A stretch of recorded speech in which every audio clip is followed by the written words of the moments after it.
Lakeisha Combs, a 13-year-old that witnessed the shooting. Where were you when Lakeisha entered the store? I was at the front of the store with my little brother. Okay. And where did she go? When Tasha walked in, she walked to the back of the store towards like all the juice and stuff. How was Ms. Dew acting once she walked in? She started looking at her kind of hard, just like watching everywhere that she went in the store. Okay. After Latasha picked up the juice, what happened? After she picked up the juice, she put it in her backpack and she started walking towards me and my brother and Miss Dew.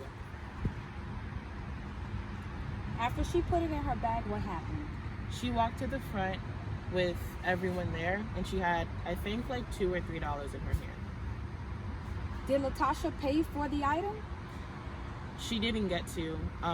Miss Dune started pulling on her bag, trying to get the juice out of her possession, and then everything happened. And then what happened after that?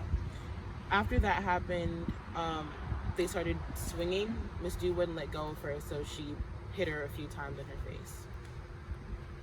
Was anything being said? What happened after that? I remember Latasha telling Miss Due to let go of her, like screaming, let go, but she just wouldn't. After Latasha broke free, did she leave? She tried to. She picked up the juice from off the ground and started walking out the door. Okay, well, that concludes our questions for today, and thank you, Lakeisha. You're welcome.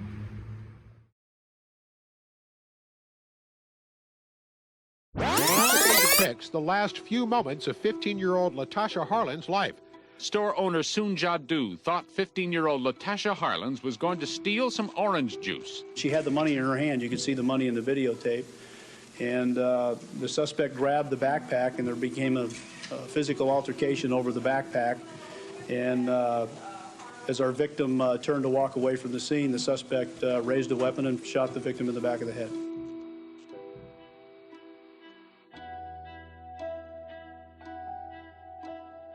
Latasha was an A student, honor roll student. She got money every week for her allowance, so she did not have to steal orange juice. The store clerk, a Korean woman, is now in jail. The black community is outraged over the killing. The NAACP is demanding the clerk be tried for murder. Stop killing our children! We want justice!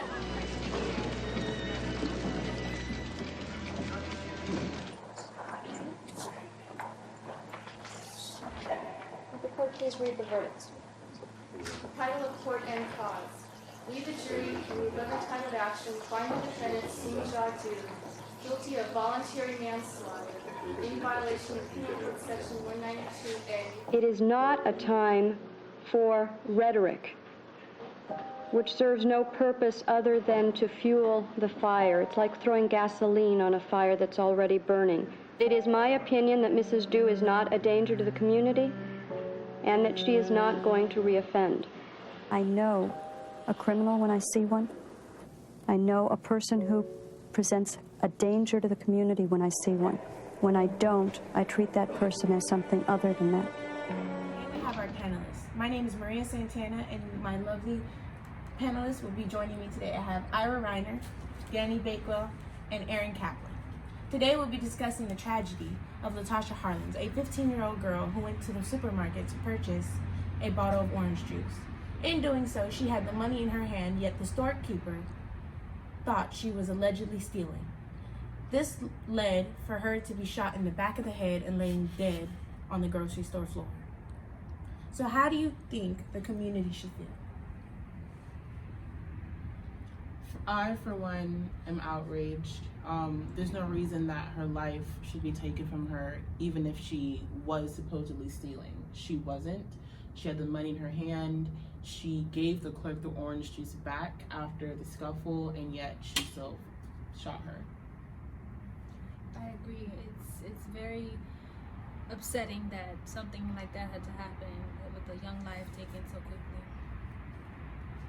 Yeah, I think it's reached a boiling point. Like, there already was tension, there already was a lot of mistreatment of Korean store owners by black people, and mistreatment of black people by the Korean store owners.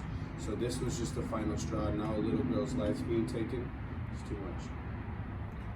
So you guys, how do you think the Black and Asian community will settle this? I don't think that there can be a settle for one's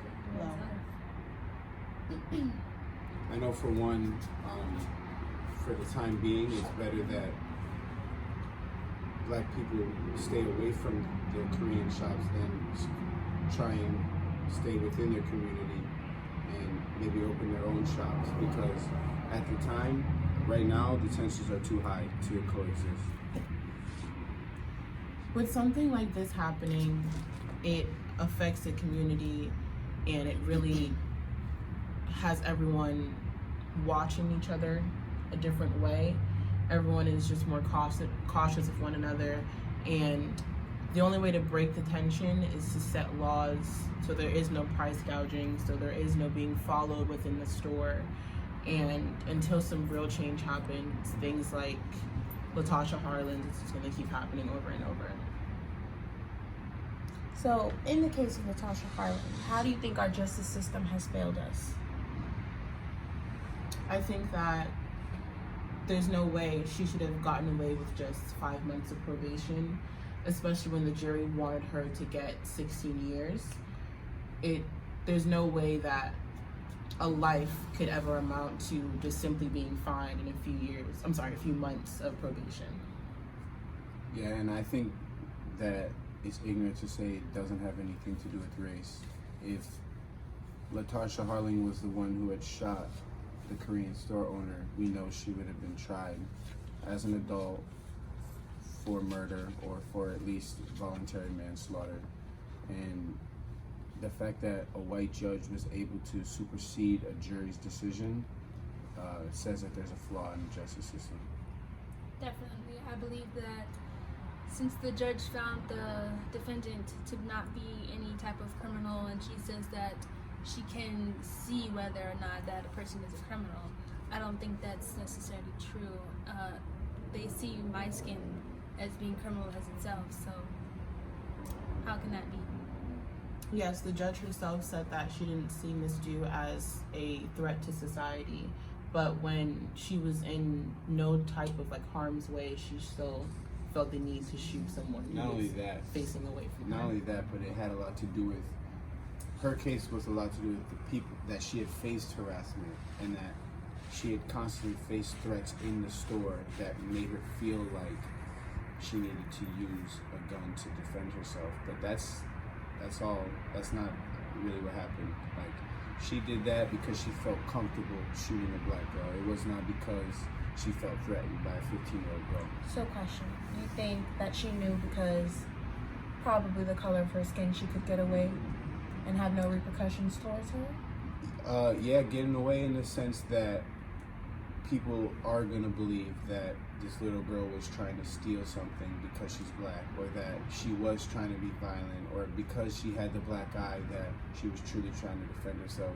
But if there wasn't a video, then I would highly doubt that people would believe Latasha's side rather than the Korean store.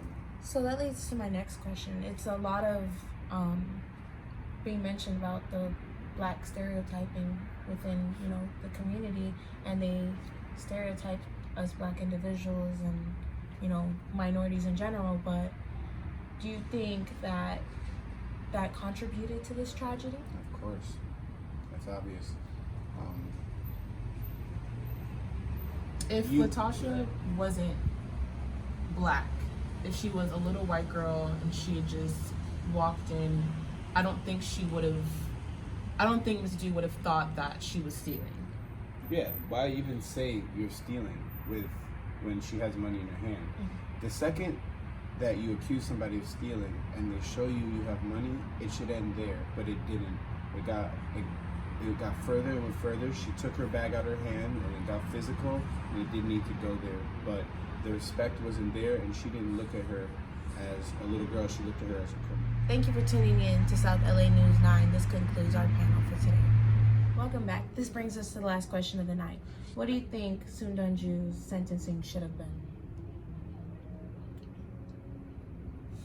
I think that's a very difficult question. As a black woman, I feel like she should have gotten at least the 16 years that the jury recommended, but for me, it would be